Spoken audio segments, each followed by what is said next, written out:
Over the weekend, I received an email from one of the students in my digital accessibility business course.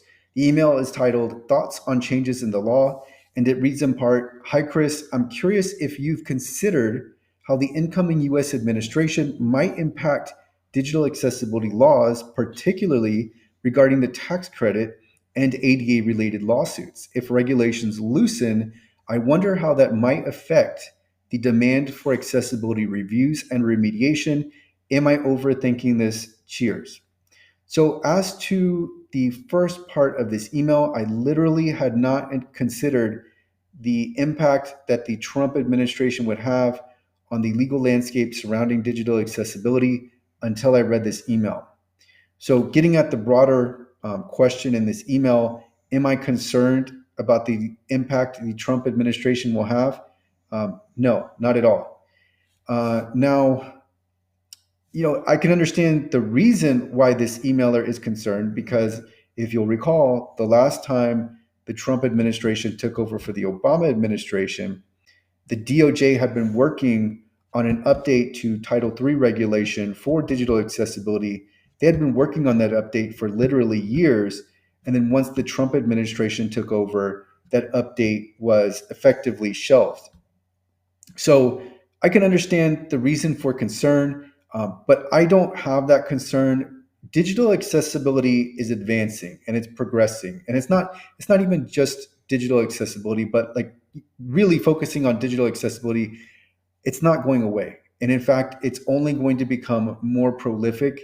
And so it doesn't. Even if Trump has a negative impact, it's still overall not going to make anything regress. So, and by the way, I don't know anything about politics. Like I don't pay attention to it at all. So when the Trump administration took over last time, for all I know, this could have been a broad sweeping thing where other workings that the DOJ's Civil Rights Division was working on were effectively shelved too. I don't know if there was a specific targeting or what happened, but we do know the end result that we did not get that update. But even if something similar were to happen now, even if we were to stop all of the private litigation that is ongoing, the serial litigation that we see, we're still going to see digital accessibility advance regardless because there is too much demand. And in part, there's too much demand and incoming demand because of the European Accessibility Act. And we also see, we already see that digital accessibility is cemented under the new update to Title II. So with this new rule for Title II regulation, we see digital accessibility already mandated. We've had an update to Section 504 of the Rehabilitation Act that applies to the Department of Health and Human Services. It mirrored the Title II rule. So there's too much progression, there's too much momentum. This is not something that's still in the beginning. It's not even a concern of mine. When we get to the real question, is this going to affect your livelihood as an accessibility professional? Maybe, but overall, it's not going to stop the progress. So, am I overthinking this? No, I don't think you're overthinking it. I mean, this is your livelihood. You are putting a lot of time, effort, money. I mean, this is where you've chosen to, again, it's where you've chosen to make your money. So, no, it's not. You're not overthinking this to be concerned. But my response to this is I'm not concerned at all.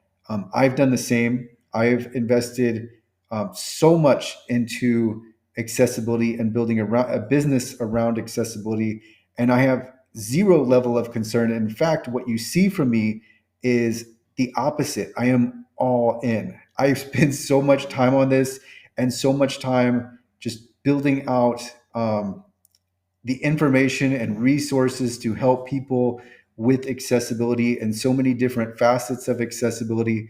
So, no, I have zero level of concern. I am 100% confident in the future of digital accessibility.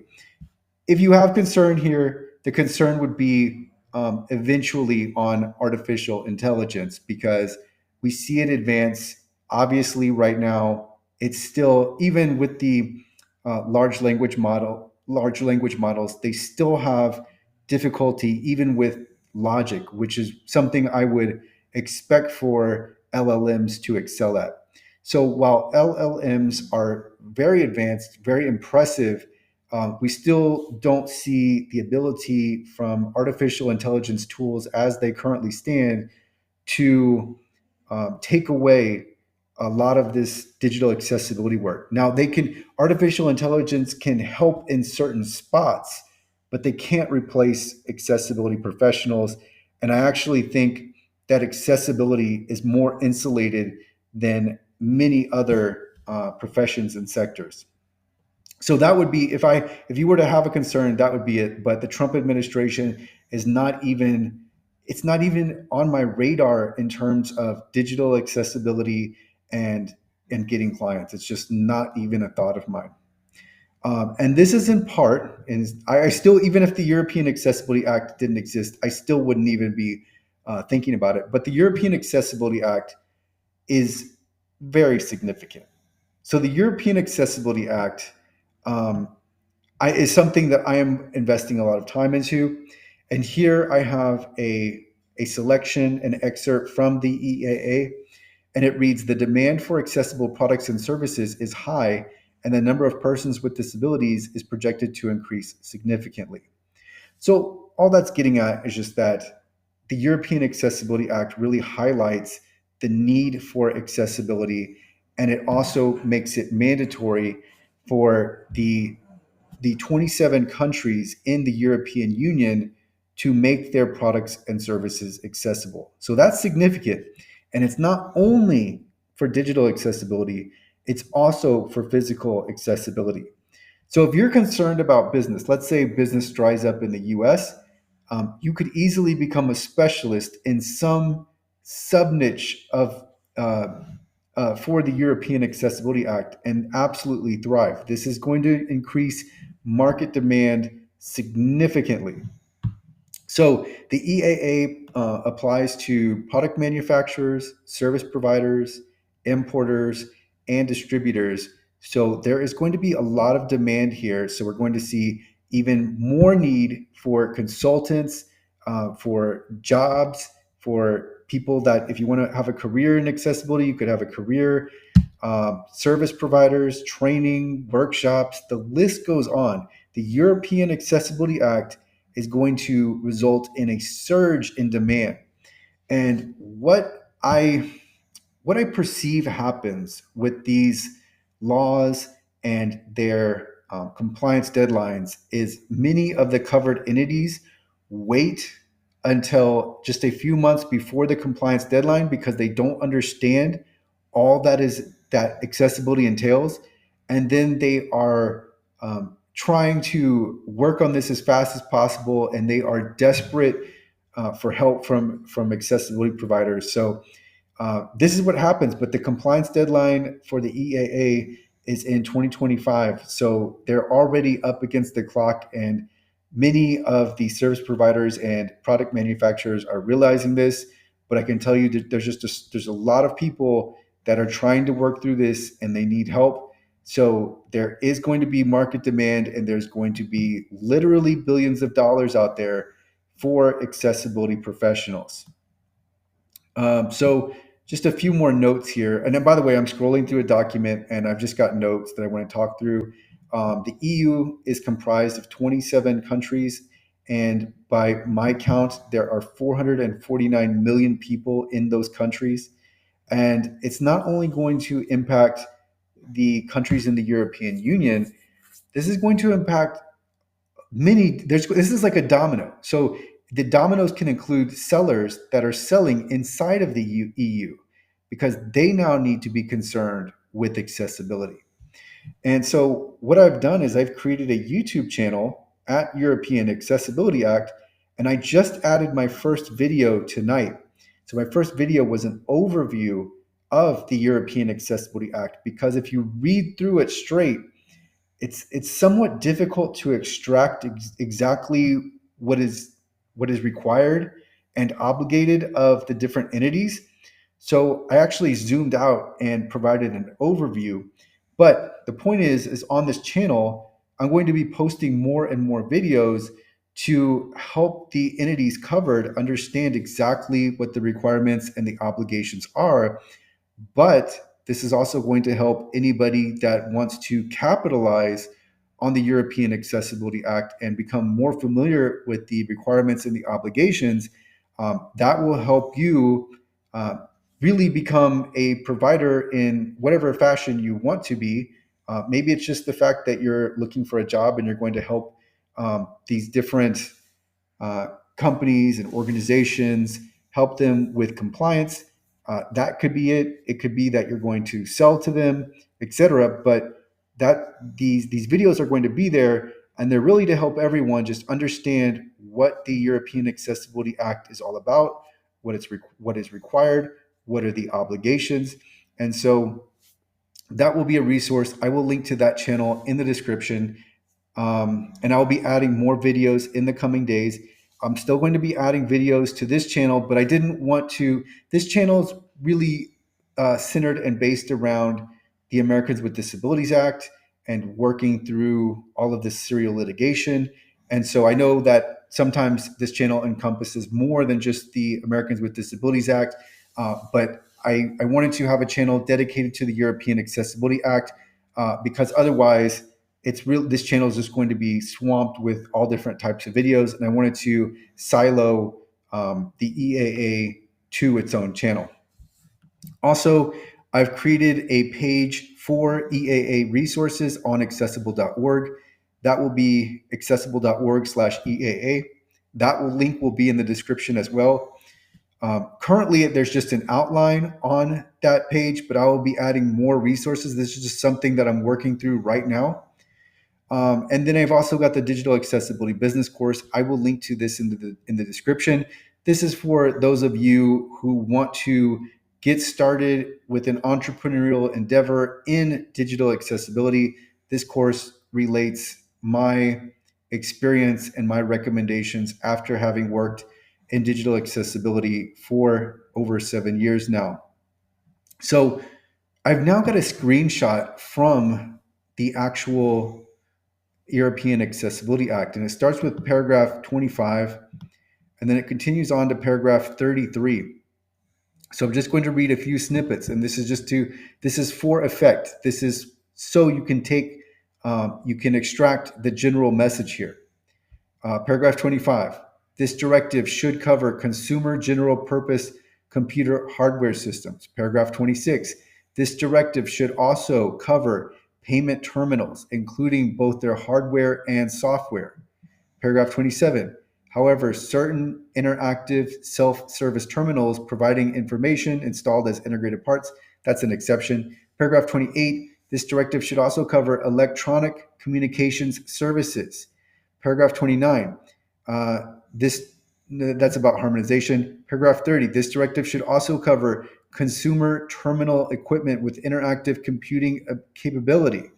Paragraph 31, for the purposes of this directive, access to audiovisual media services should mean, and that's actually helping explain something. In the context of air, bus, rail, and waterborne passenger transport services, this directive should cover the delivery of transport service information, including real-time travel information through websites, mobile device-based services, etc. This directive should also cover websites, mobile device-based services, including mobile applications developed, and etc. And it goes on. The point with me reading through this is that this directive, and when I say directive, it basically means a law, but it's not exactly a law. So if you want to find out what a directive is, that will be in the first video on the European Accessibility Act channel. But the point here is the coverage here is very broad, and this represents a significant opportunity. So I wanted to relay this and just take this screenshot from the actual EAA to give you an idea of how significant this directive is. All right, so on the last page of this Word document I have open, I have a Google search and I search for accessible.org and then space EAA. So the results are all here, all accessible.org. And we've just got all of these different pages. One is EAA, another is European Accessibility Act requirements, another is European Accessibility Act summary, another is European Accessibility Act service accessibility requirements. Then there's obligations of service providers, CE marking requirements, EAA scope, what products and services must be accessible. The point here is that there are a lot of resources for you to start learning about the European Accessibility Act just on accessible.org. I spent, it was over a weekend, but I spent a weekend just going through the EAA and learning it as best I could, and then distilling the information into these different posts and pages on accessible.org. And so this information is available to you so that you can just start researching and better understanding the European Accessibility Act. Now, even with these guides and these posts, you're still going to have to invest some time to understand it.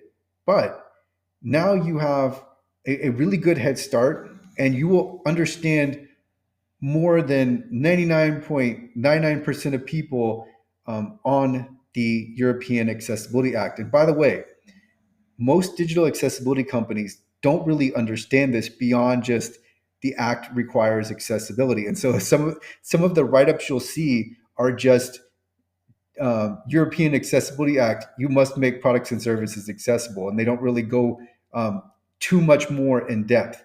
Just basically, hey, we're here, hire us for EAA compliance. But if you go through these pages, you're going to be very familiar with the EAA, and then you can start to think about, well, if I want to provide services to help with EAA compliance, where do I fit in? What can I do best? Where can I leverage my skills or my geographic location or whatever it is?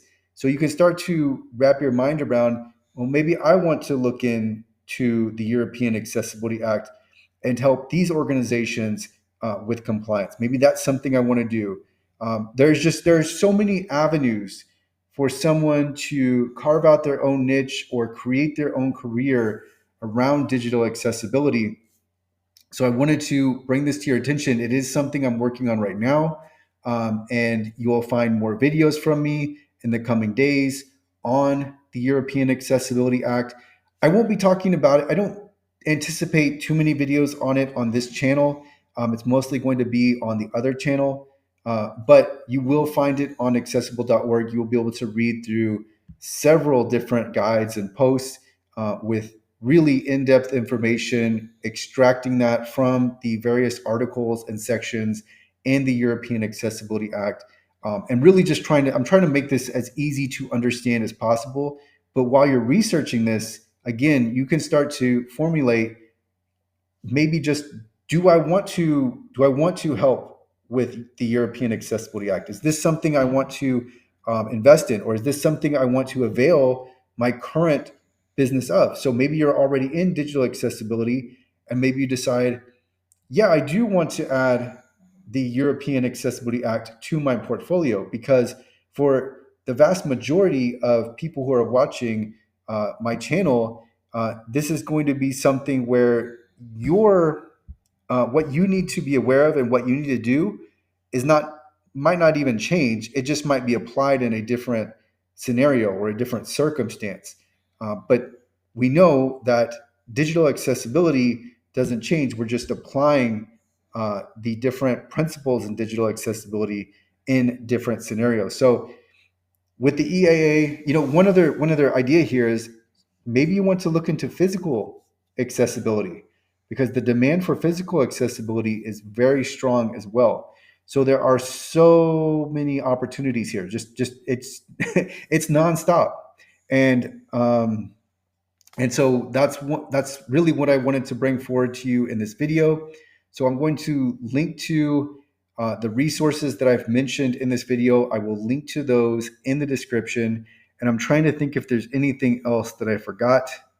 Probably. But I'll go ahead and leave this here.